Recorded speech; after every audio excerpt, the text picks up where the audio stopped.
Next, we take you to a Middle Tennessee landmark where visitors come to satisfy their appetite for history and Southern cooking. Tammy Arnder discovers what happened when a local businessman decided to open his 5th restaurant. The location, a Gallatin home that was once a working plantation. One here was built in 1860. Mr. Fitzgerald did it. And I tell you, it was really, really neat. I want to show you inside some of the historical qualities and characteristics of this building. It looks gorgeous. Now, when you step into Monell's in Gallatin, you're actually stepping into a piece of history. This is the Old Fitzgerald House. It was built in 1860, and it was once a thriving plantation. The bricks were all made here on the property. This was a working farm, had slaves back then, had plantation, and so they made all the bricks on. Now, Mr. Fitzgerald stopped to fight in the Civil War, so the house stayed vacant and undone for a couple years. He returned, and then they continued building it. Well, come on in. You hungry? Oh, yeah. Good, good, good. Hey, buddy. Now this historical mansion is much more than a landmark. Michael King has turned it into a destination for dining. Michael knew he wanted a restaurant in Gallatin, but he wanted the right spot that could serve up the unique Monell's experience. For some reason, I came on 109, and just as I crossed over the railroad tracks, I saw this, and I went, this is the Monell's. We came and looked on Tuesday, bought it on Friday. Once it was purchased, the work was just beginning. Thousands of dollars in renovations had to be done. Years ago, when I bought the house, they had a drop ceiling. So when we took the drop ceiling down, we noticed that there was a medallion and several pieces were busted. So we investigated on where and how it was created and found the same company that did this originally. And I always laugh because I look at that, and 6 of those did cost me almost as much money as putting on that renovation out in the front. We do ask that you turn your cell phones off at the table, pass your food to your left. And filling up the tables is no problem. Michael's reputation for great Southern cooking is legendary around Middle Tennessee, and he may be a Yankee, but he's built his business on being the best at cooking yardbird. We cook 30,000 pounds a month just in chicken in the old skillets. 30,000 pounds, and that's just one location. And so anyway, it's having that belief system that we still enjoy what we do. We also enjoy when people come in and say, I haven't had fried chicken like that since my grandmother or my mother. That's the best compliment we can get. Even the Gallatin mayor, Don Wright, says Michael's fried chicken is fantastic. But he questions if Michael, a man born far above the Mason-Dixon line, is actually slaving over a hot stove. I don't think that the Yankees doing the cooking. You think Michael's making that up? I think Michael has hired a pretty good Southern cook.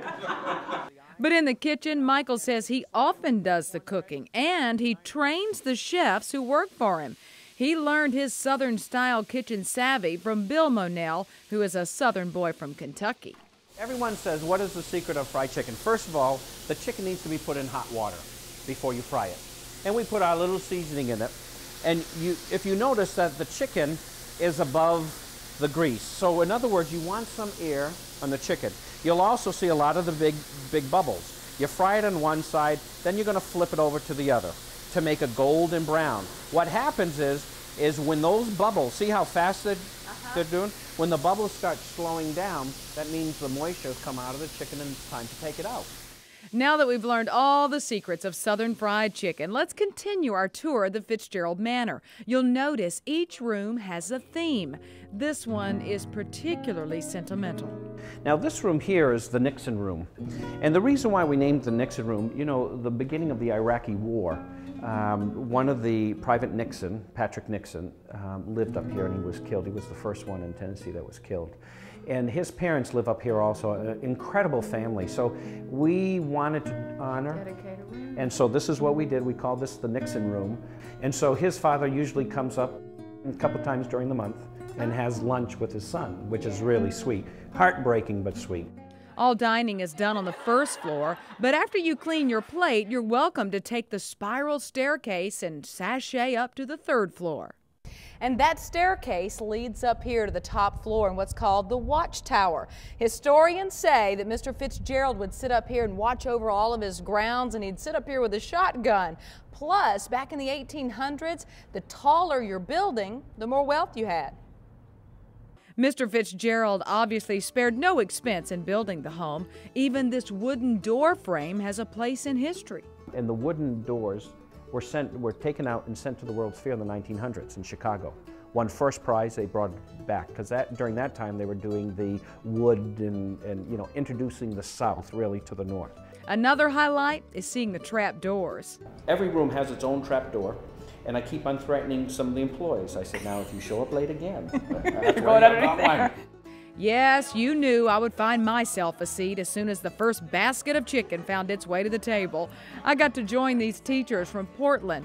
Donna White was a first-timer, and she could hardly fathom the fancy feast before her. There are no words to explain. It is just grandmothers, Thanksgiving, Christmas, all tied up into one. Monell's at Fitzgerald's Manor is about serving up a good helping of hospitality and history.